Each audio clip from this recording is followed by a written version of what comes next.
वाणी के वेग को शासन में लीजिए। और मनशा, मनोवेगम, मन का वेग आता है। ये देखूं, ये भोगूं, आदि आदि संकल्प विकल्प, इसके वेग को सह जाओ। कुछ नहीं बोलना, सहने का मतलब होता है कुछ नहीं बोलना। मन कह रहा मुझे ऐसा करना है, मुझे ऐसा करना है, मुझे ऐसा, कुछ नहीं बोलना।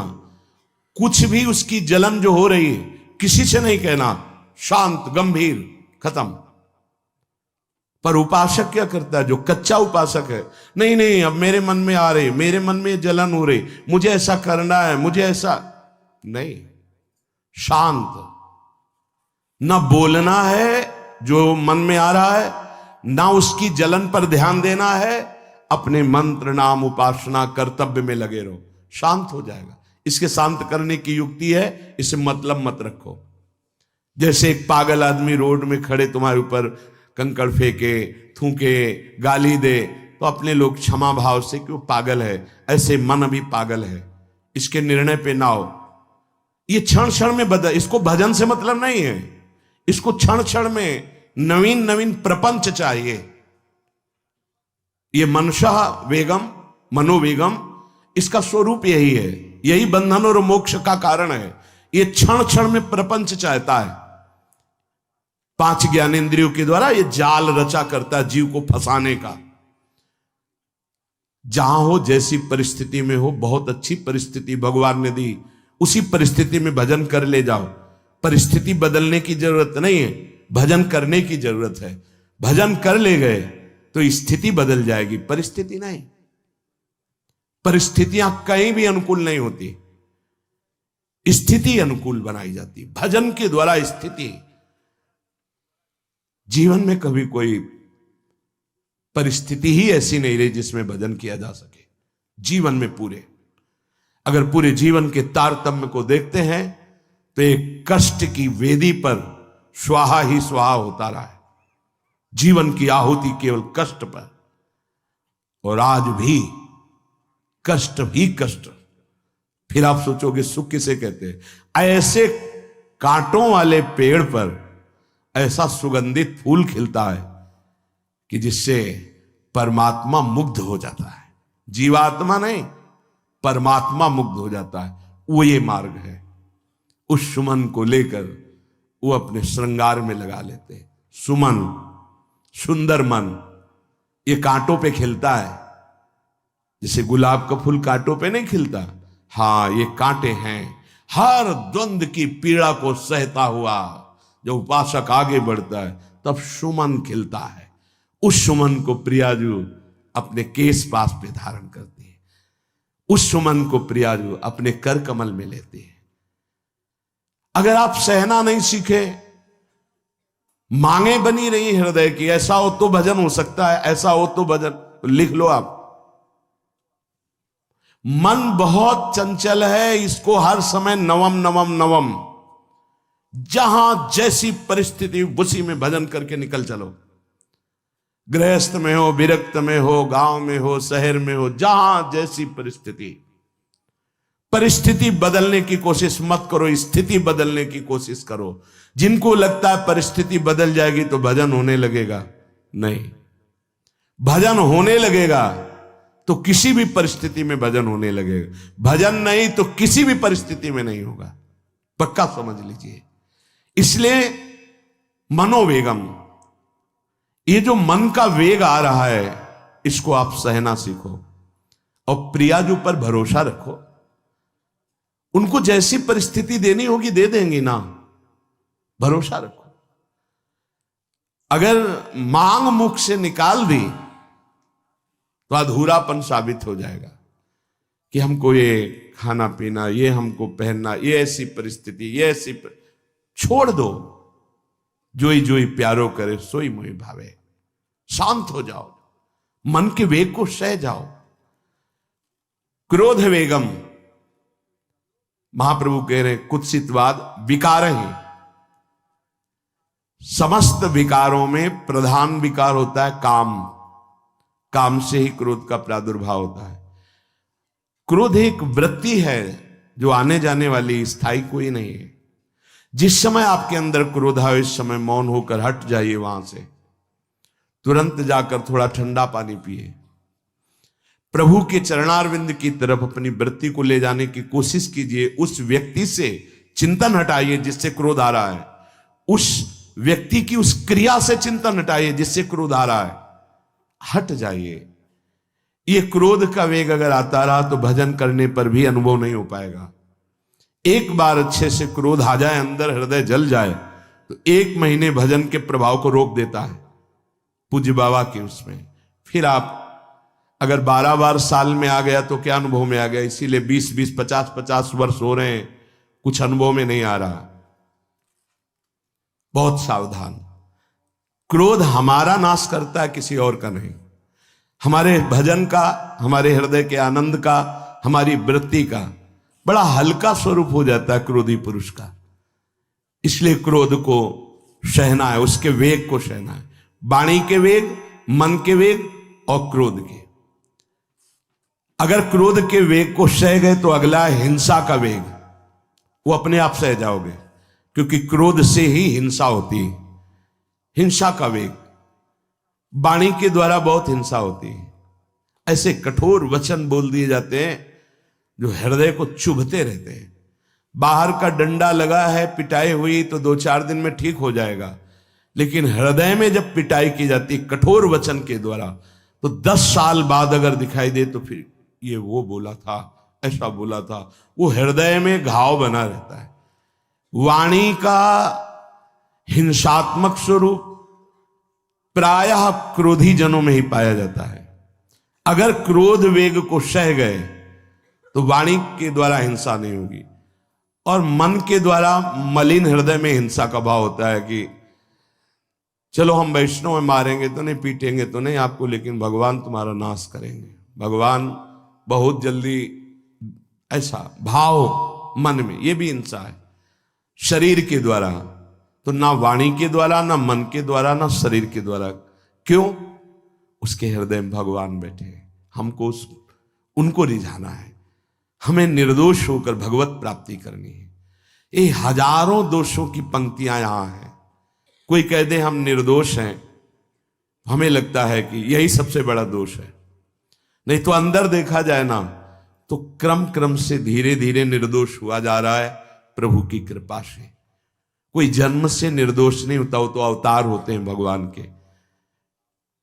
एक पद में था, शरण जिसको ले ली हृदय से लगा, और विषय पंख से धीरे धीरे, क्रमशः विषय पंख से धीरे धीरे उसको हटाया। हित जो महाराज जी के लिए आया, हमारे हृदय को धीरे धीरे निर्विषय किया जा रहा है।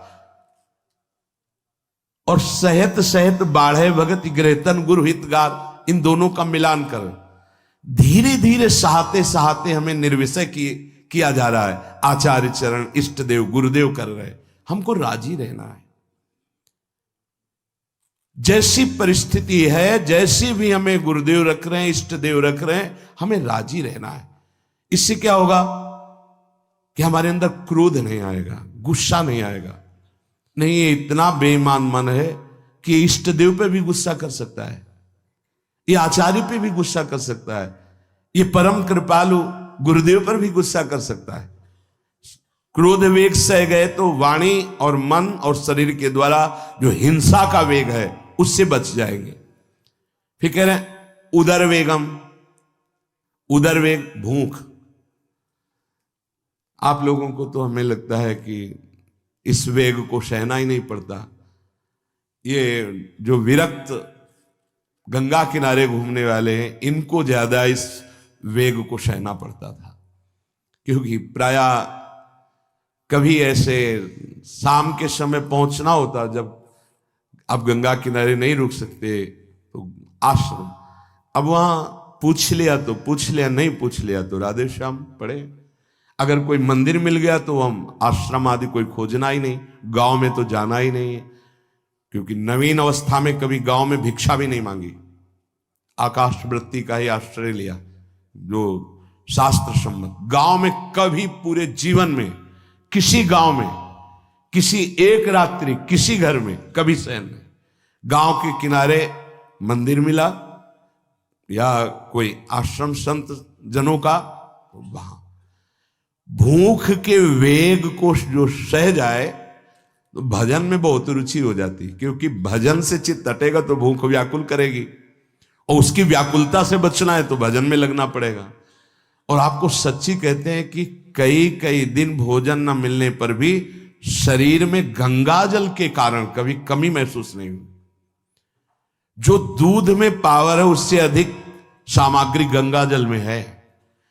अब वो बहुत से ऐसे नगरों के समीप से गंगा मैया निकली जहां से बड़ी बड़ी फैक्ट्रियों का, तो नहीं, बहुत सुंदर गंगा जल, वो तो सुंदर है ही, था, है, रहेगा। अपने लोग बड़े बड़े ऐसे नाले ऐसे जिससे वो भाव तो है पर वस्तु तत्व तो है, पर जो दृश्य है वो अब गड़बड़ हो रहा है।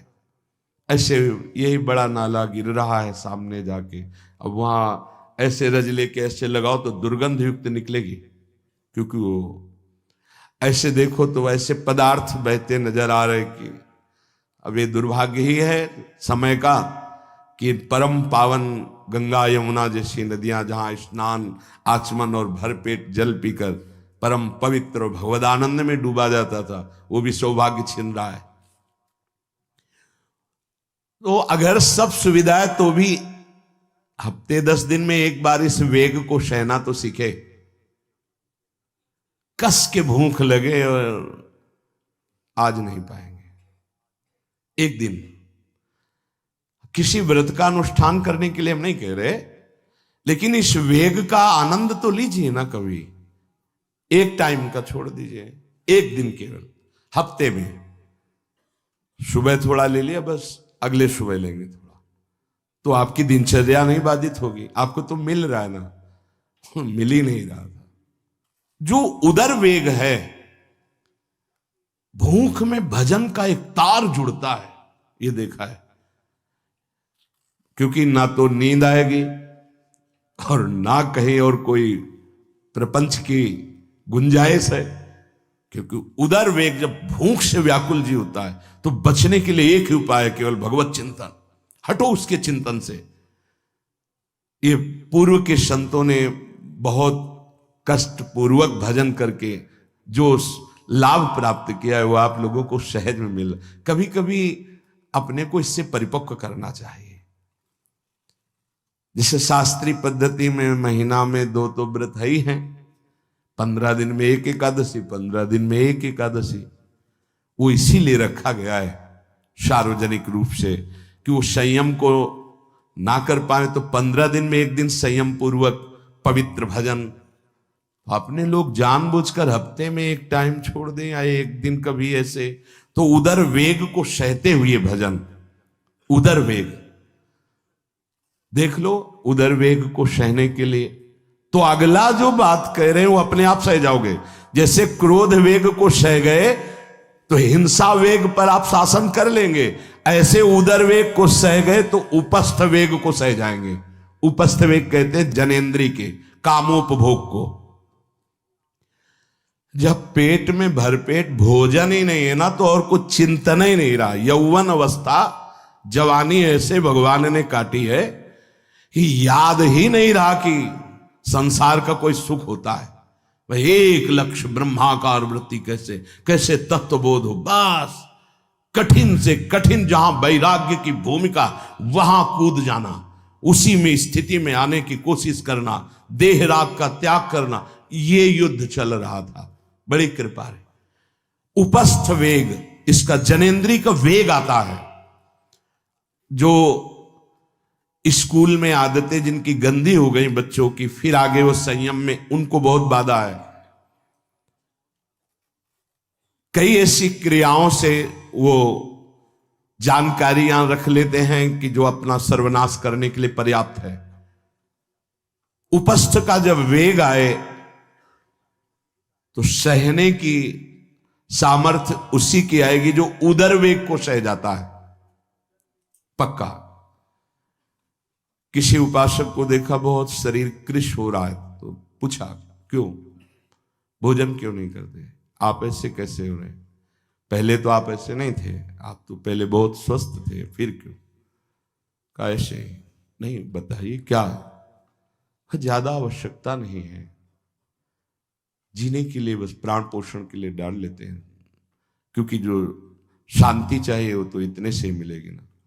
बहुत सुंदर, बहुत प्रसन्नता है, ठीक है, ठीक चल रहे हो आप, पर इतना पाते रहो कि सीढ़ियां चढ़ उतर ले, इतना पाते रहो कि आपका शरीर काम करे। वो कहा हृदय में बहुत प्रसन्नता है, बहुत सुंदर, संयम में अपने आप को ले आना ये महात्मा का लक्षण होता है, चाहे स्त्री शरीर हो चाहे पुरुष शरीर हो। धन्याति धन्य, आप अपने आप को कस दीजिए, यही तो राग त्यागना ही। जो जवानी में अपने आप को जला दिया वो बुढ़ापे में चमकता है, ध्यान रखना। जो जवानी में उद्दंडता में समय व्यतीत किया वो बुढ़ापे में गंधाता है, ये भी ध्यान रखना। गंधाता वो अंदर जो दुर्गंध के पौधे थे ना, वो सब दुर्गंध फैलाते हैं। पूज्य श्री पंडित गया प्रसाद जी महाराज जी ने कहा, गृहस्थी में होते हुए भी 40 और 45 के बीच में काम विजयी हो जाना चाहिए, नहीं तो जीवन बिल्कुल बर्बाद हो जाएगा। जो कुछ गृहस्थ धर्म की सेवा है 40-45 के बीच तक हो जाए, मतलब 20 से 25 से ब्याह हुआ आपका, 40-45 तक लड़का बच्चा, इसके बाद अखंड ब्रह्मचर्य धारण कर लो। 40-45 से संयम में हो जाओ तो तुम्हारा जीवन सार्थक हो जाएगा।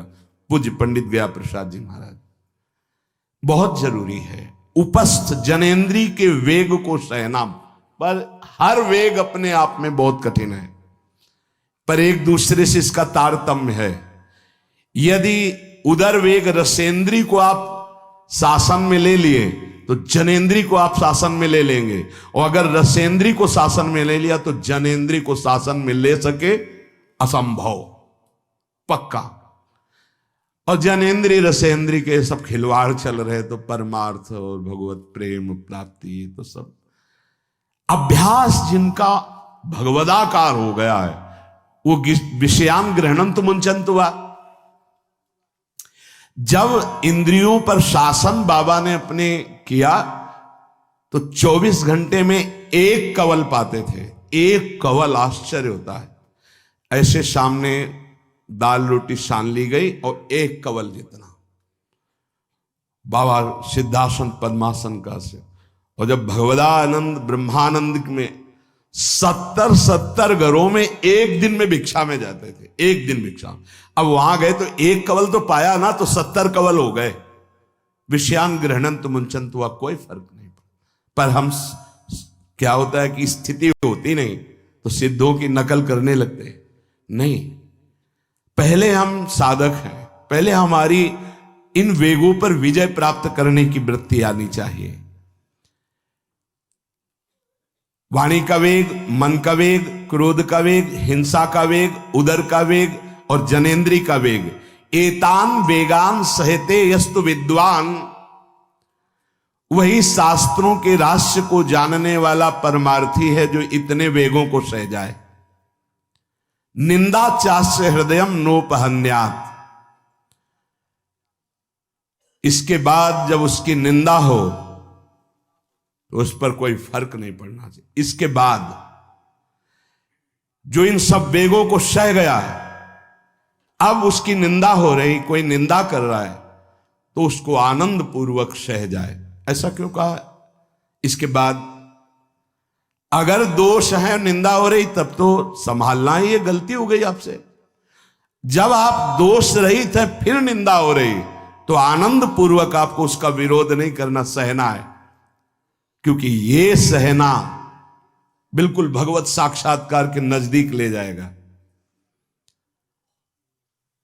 देखो, अपमान, निंदा, तिरस्कार, असलियत में हम कैसे साधक हैं इन्हीं के द्वारा परिचय होता है। पूज्य स्वामी श्री अनंग बोधाश्रम स्वामी जी महाराज बड़े महापुरुष थे, जिनको स्वयं करपात्री जी महाराज मूर्तिमान ब्रह्म कह के साष्टांग दंडवत करते, दिगंबर रहते थे, नंग दड़न, केवल गंगा के ही तट पे। वो महीने 2 महीने में और कहीं नहीं जाते थे। एक बड़े वकील साहब थे, वो भिक्षुकों को रोटी दाल ऐसे रोज बंटवाते थे। उनकी पंक्ति में लगने जाते थे, महीने 2 महीने में एक बार पंक्ति में लगते थे जाके। नंग धड़ंग अवधूत वेश जटाएं, और जरूर ऐसी चेष्टा करते थे जिससे उनको धक्का मुक्की लगा दी जाए। तो एक दिन गए, लाइन में खड़े हुए, फिर 2 लोगों को क्रॉस करके आगे लाइन में, फिर आगे लाइन, तो जो नौकर डंडा लिए खड़े थे उन्होंने कहा तुम्हें बार बार मना किया, 1-2 डंडे लगे, फिर आगे जाके खड़े हो, तो धक्का मारा, पीछे किया। और ऐसा ये महीने 2 महीने में वहां सहने जाते थे। अचानक उस दिन वकील निकले, उन्होंने देखा अरे स्वामी अनंग बोधास, पता है तुम्हें कौन? साष्टांग दंड। उस दिन से जाना बंद कर दिया। फिर एक दिन गए थे प्रभुदत्त ब्रह्मचारी जी के यहाँ, कहां असनी है और कहां जोशी, गंगा किनारे पूरी रात चल करके पहुंचे। 2 बजे आवाज लगाई, ब्रह्मचारी। तो स्वामी जी उतरे नीचे, साष्टांग दंड बैठे। उनका स्वामी जी 2 बजे रात, बोले हाँ ऐसे मन आया, आगे कुछ खवाओगे पियाओगे? स्वामी जी, और वो भी परमहंस ब्रह्मचारी जी, बहुत संयमी महापुरुष प्रभुदत्त ब्रह्मचारी। टीन में कुछ आटा रखा, तो बोले स्वामी जी कहो तो रोटी बना दे। बोले हाँ बनाओ। रोटी और नमक ऐसे पाए, जितना टीन में आटा था सब पागल, जो 2-4 किलो जो भी। तो बोले स्वामी जी आटा तो खत्म हो गया। बोले हाँ, भोजन का स्वाद तो साधु ही जानता है। फिर उठे, झूसी से असनी फिर पैदल। हे संतों की मौत, अपमान, तिरस्कार, क्षुधा, हर वेग, ये हमारी कसौटी है। परमार्थ का पथिक चाहे जिस मार्ग का हो। देखो सुदामा जी गृहस्थ मार्ग के कितने उच्च कोटि के, नरसिंह मेहता गृहस्थ मार्ग में कितने उच्च कोटि के। एक कभी तो सौभाग्य ऐसा प्रभु देते जब कोई हमारी निंदा करता है, ये सौभाग्य है, हमें सहने का सौभाग्य मिलता है। कभी तो कोई अपमान करता है जब, तो भगवान से प्रेरित होकर वो सौभाग्य मिलता है। ये साधक को उस समय चिड़चिड़ा नहीं होना चाहिए, उस समय मुस्कुराना चाहिए कि आज मेरी स्थिति का थर्मामीटर डाला जा रहा है, कैसे हो, नहीं आनंदित है। पर देख लो, प्रशंसा होगी तो चेहरा खिला हुआ गुलाब के फूल की तरह मिलेगा, और निंदा होगी तो ऐसे होगा। ऐसा नहीं होना चाहिए। नहीं करत जे अनसहन निंदक, तीनों पे अनुग्रह कियो। इसीलिए पूज्य बाबा कह रहे कि इसके बावजूद, अर्थात समस्त वेगों को सहन करने के बावजूद तुम्हारी जब निंदा हो और उसको सह जाओ, तब तुम परमार्थ के शूरवीर योद्धा कहे जाओगे। विपत्ति में सब साथ छोड़ देते तो हृदय के भी साथी साथ छोड़ते हैं, ध्यान रखना। जब विपत्ति आती है तो मन भी साथ देना बंद करने लगता है, विपरीत जाने लगता है, बुद्धि भी विपरीत जाने लगती है। इसलिए जो विपत्ति में अपने धैर्य और साहस को न खोकर अपने सिद्धांत से चलता है उसे महात्मा कहते हैं, चाहे वो गृहस्थ हो चाहे विरक्त हो। ध्यान दीजिए, संपत्ति में, अनुकूलता में तो सब सावधान होने की कोशिश करेंगे, बड़ी कृपा है भगवान की। यहां कहने विपत्ति में सब साथ छोड़ते हैं, ये जीवन में देखा है। विपत्ति में ना तो बाहरी कोई साथ देता है और ना मन साथ देता है, उस समय भजन साथ देता है, भजन। विपत्ति में हृदय को जो दृढ़ रखे, धैर्यवान और साहस बिल्कुल ना गिरने पावे, आगे बढ़ो, नाम जब तुम्हारा भजन वैसे ही चलना चाहिए, तब समझना चाहिए कि हमारी साधना परिपक्व। विपत्ति में कोई साथी नहीं होता, देखा गया है, कोई साथी नहीं। मन भी धोखा दे देता है, मन भी, अपना मन भी साथी नहीं, उस समय केवल भजन साथी होता है। तभी विपत्ति को कुंती जी ने मांगा, क्योंकि उस समय एक ही साथी होता है, हरि बस। संपत्ति में तो बहुत साथी मिल जाएंगे, अब तो साथी ही साथी हैं, जिधर देखो उधर साथी हैं। और उस समय तो जिधर देखो उधर केवल हरि है, दूसरा कोई है नहीं। ये बड़ा सुख मिलता है, जब तिरस्कार और विपत्ति एक साथ होती है तो सीधे प्रभु से फोन में बात होती, सीधे प्रभु होते हैं कि आपके सिवा को। इसीलिए बहुत प्रवीण है कुंती माता, इसीलिए कहा कि मुझे विपत्ति दीजिए जो हर कदम में आपका स्मरण कराती है। अच्छा, प्रभु जब कृपा करते हैं तो ऐसी विपत्ति देते हैं कि अंतिम श्वास तक वो बनी ही रहती है, अंतिम श्वास तक बनी रहती है। हर कदम पर जैसे गार्ड रखा जाता है ना, सावधान, यहां से ऐसे ऐसे ऐसे हर समय विपत्ति महारानी सावधान, तुम्हारा जीवन कभी भी नष्ट हो सकता है, किसी भी क्षण नष्ट हो सकता है, इसलिए हर समय लक्ष्य पे रखो अपनी दृष्टि प्रिया प्रीतम पे। ये कृपा होती। तो उपासक को जब विपत्ति मिले, सब साथ छोड़ दें, मन भी ना लगे, तब धैर्य और साहस दोनों को सुरक्षित रखते हुए साधना में समय आया है, परीक्षा आई है, फेल मत हो, धैर्य पूर्वक डटे रहो, निकल जाएगा। ये तूफान है, मन का तूफान है, माया का तूफान, निकल जाएगा, आगे बढ़ो। अगर भूल गए तो इससे बड़ी कोई हानि नहीं होगी, ध्यान देना। साहानिस्तन महच्छिद्रम सा चांद्र जड़ मूढ़ता यन्मुहूर्तम क्षणार्धम वा वासुदेवम न चिंतयेत। अये उपासक, वो मुहूर्त, वो आधा क्षण जिसमें आप अपने प्रभु को भूल गए, किसी भी प्रकार से अपमान को देखकर, निंदा को सुनकर, विपत्ति के जग, सबसे बड़ी हानि हो जाएगी। आधे क्षण के लिए भी प्रभु को नहीं भूलना। सबसे बड़ी त्रुटि अंधापन, जड़ता, मूर्खता होगी कि उपासक निंदा सुनकर अपमान की परिस्थिति में या विपत्ति में अपने प्रभु को भूल जाए। नहीं, एक क्षण के लिए भी नहीं, ना संपत्ति में भूलेंगे और ना विपत्ति में भूलेंगे। जो उपासक है वो ममता शून्य होता है, इसलिए उसका भजन नहीं रुक सकता। न शरीर पे ममता है, न किसी संबंधी पे ममता है। तो विपत्ति किस पे आएगी? इन शरीरों पर ही तो आती है। विपत्ति किस पे आएगी? संबंधों पर ही तो आएगी। तो उसका भजन क्यों नहीं रुकता? क्योंकि ममता शून्य है। इसीलिए इस ममता पर प्रहार गुरुदेव करते हैं, आचार्य शास्त्र करते हैं। ममता शून्य बनो, अपनी ममता केवल प्रियालाल से। तो भारी विपत्ति में भी हमारी ममता सुरक्षित श्यामा श्याम से, उनका चिंतन चलता है। एक एक कदम पर वो मुस्कुराते नजर आते हैं, जब किसी का सहारा नहीं होता, किसी का भरोसा नहीं होता, कोई अपना नहीं होता है। ये जानबूझ करके किया जाता है, नहीं तो संसार में सबके कुछ न कुछ अपने होते हैं। संसार में कुछ न कुछ सपने होते हैं और कुछ अपने होते हैं।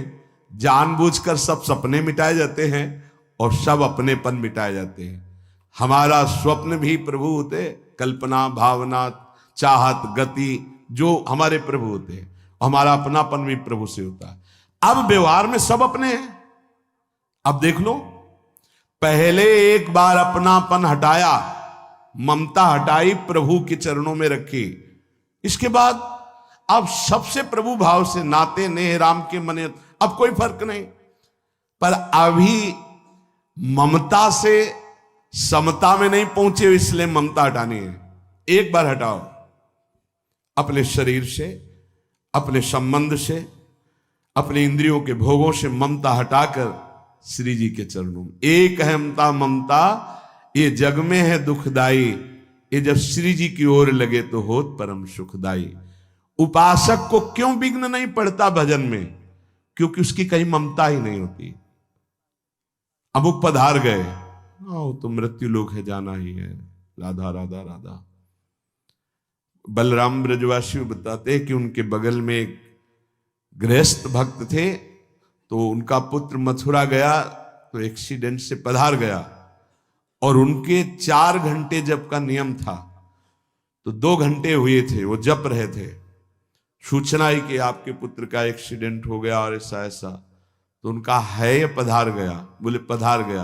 बोले जब पधार ही गया तो आगे का कार्य आप लोग देखो, 2 घंटा रह गया, पूरा जप हो जाने पर ही हम उठेंगे। पूज्य श्री मुखिया जी महाराज जो इस समय गाते हैं, राधा वल्लभ जी, इनके पिताजी बड़े मुखिया जी कहे, जहां राधा वल्लभ जी के सामने हारमोनियम में ऐसे हाथ रखा और एक बार राधा वल्लभ जी को देखा, आंख बंद की, तो समाज पूरी होने के बाद ही आंख खुलेगी। इतने में सूचना है कि आपके बड़े पुत्र को अग्नि के द्वारा ऐसा, तो शरीर पूरा हो गया। तो बस राधा वल्लभ जी की तरफ देखा, आंख मूंद ली, पूरी समाज करने के बाद ही उठे। क्यों? क्योंकि ममता शून्य है। ममता युगल चरणारविंद में राधा वल्लभ लाल जी के जाने का समय निश्चित है, चला गया।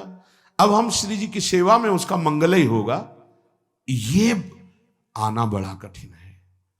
ममता का